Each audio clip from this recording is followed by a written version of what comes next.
Hey, good morning, everybody. It's Rental Robert here with the Hustle Nation. I sure appreciate you watching the channel, tuning in. If you would, hit the like button, ding ding. That's redneck style. We're not very technologically savvy, so you'll just have to bear with me, but we do keep it real.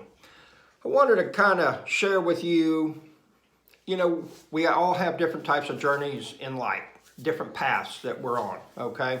And I'm going to share with you one of the pivotal financial turning points for me that occurred in my life, okay? I dropped out of high school when I was 16. I asked my parents to buy me a Harley for my 16th birthday. They said no. I dropped out of school 2 weeks later, went to work roofing houses, okay? There is probably no other tougher way to make a paycheck than roofing houses, okay? It is absolutely brutal. It totally sucks. There's nothing fun about it. I don't know what else to say. If you've ever roofed a house at least one time in your life, you will truly know the meaning of manual labor, I think for the most part, Americans have gotten soft because there sure ain't a whole bunch of us from this country that'll do that type of work. And so we got a lot of people that are coming from outside of the country that are willing to do that work that are absolutely making a killing. It's a funny thing. I know one of them that he's from Mexico, and he went to buy a house and said, how much? He said, how much in broken English? They said 150,000. He came back 2 hours later with 2 duffel bags full of $150,000 in cash. He did not know you cannot buy property without a paper trail, that it has to be in the bank and you have to do checks and all that kind of stuff. And he also didn't know, you got to do title work to get a warranty deed and all that kind of stuff. And it was very cute as far as how humble he was, just he didn't know, so...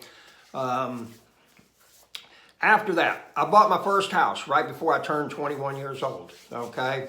2-bedroom, 1-bath, 1,000 square foot, central heat and air, paid $25,000 for it. Had a big 2-car garage. Loved that house. Unfortunately, I still had a poor mindset, okay?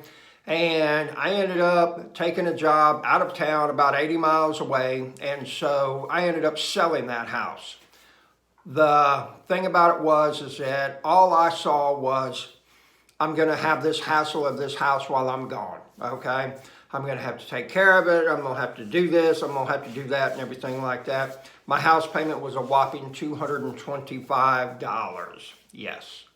So, that being said, I drive by that house at least once a week, and I regret it because I'm 49. That house had already been paid for if I had only taken the full 30 years to do it, and it would be renting for about $850 a month, okay? And had a big lot, could have put some mobile homes on it or some tiny homes, or even built other houses on it or whatnot, so it could have been a great income producing property. Unfortunately, my mindset was not of that. It was, oh my God, what a hassle, not, oh my God, what an opportunity. So, but that's not the pivotal point that I'm talking about. What I am talking about is, and this kind of takes people from, you have to understand that rich people don't work. They think, okay? The 99% of the rest of the population, they all work, okay? And they really don't think, all right? They got a paycheck mentality is that I'm going to go to this place, I'm going to trade this time for this amount of dollars, okay? And granted, we all, for lack of better words, trade time for dollars. It's just poor people trade a lot more time for a lot less dollars, okay? And the thing about it is that substantial wealth is created when you have other people working for you to make that happen, okay? What did happen for me that was life-changing was one year my mother came to me and my sister and said, hey, I am going to spend $500 on each of you all for Christmas. Now, I could give you the cash. You can give me a list of what you want. You can take a chance and just say, buy me something and surprise me. Or I can buy you a mutual fund and put that money into it for you all. Said, okay. Thought about it. And I was like, let's do the mutual fund. My sister agreed to it as well.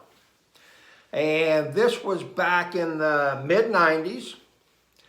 Technology funds were huge. It's the big rage, okay? And so it was Alliance Technology Class B shares, I think, or something like that. And I made my sister a bet. I said, I'll bet you $100 that I will have more of my mutual fund by Christmas next year than you do. She said, let's make it 200. I said, game on. So we did that. And I watched those shares go from $14 to over $100 within about a year and a half, 2 years, okay? I ended up halfway through the year, came to my sister and said, this is how much I got in there. For $100, I'll let you out of the bet. She said, okay, because she could not keep up or catch up with me, or wasn't willing to catch up with me. And so the thing about it is that I learned that you can make money while you're sleeping, okay? And there's absolutely nothing wrong with going to work. Okay, if you've got a job that you really enjoy, it gives you a good sense of purpose, it gives you a good sense of accomplishment, and you like showing up there every day, God bless you. Fantastic, okay? But the thing is that, you know, rich people also figured out that, hey, if I live on 30 to 40% of my income instead of 80 to 100% of it, guess what? I've got extra money left over that I can put to work somewhere else. I don't care if you invest in the stock market, if you go and buy a rental property, if you get you some vending machines, if you go and buy, you know, lawn equipment and start a lawn business, you know, for the weekends or when you get off of work, whatever, okay? The thing about it is that you have got to take something and put it to work for you to where it's paying you some money back, okay?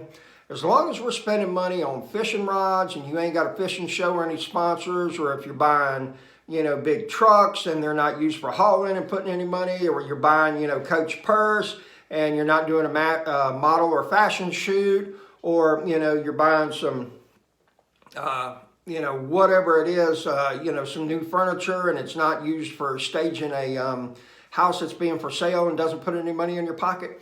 These are all things that cause your money to leave, okay? You got to change your mindset. You got to ask yourself, okay, you got a big pot of water and it's got a hole in it and water's draining out. How do I make that water flow lessen? And then how do I get more water coming into the pot? All right. How to become rich has been around for thousands and thousands of years. Okay. The avenues by which you can get rich exponentially keep on increasing. Okay. And Tyson, go lay down. Crazy dog. And the thing is that if you, sorry about that.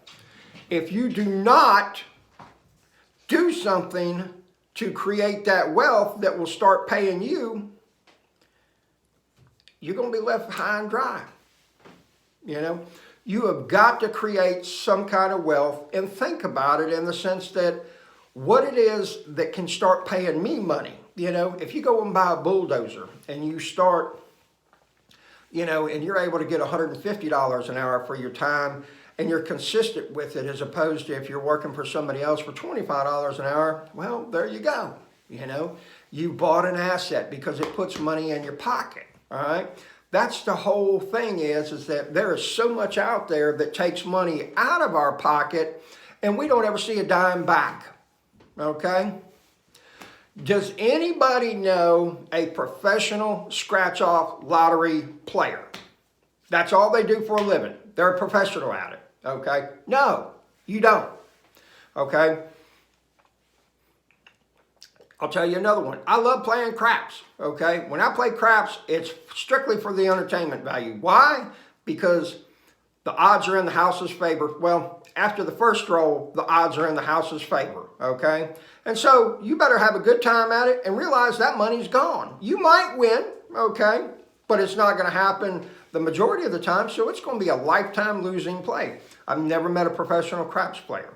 I've met professional poker players and I've met professional blackjack players.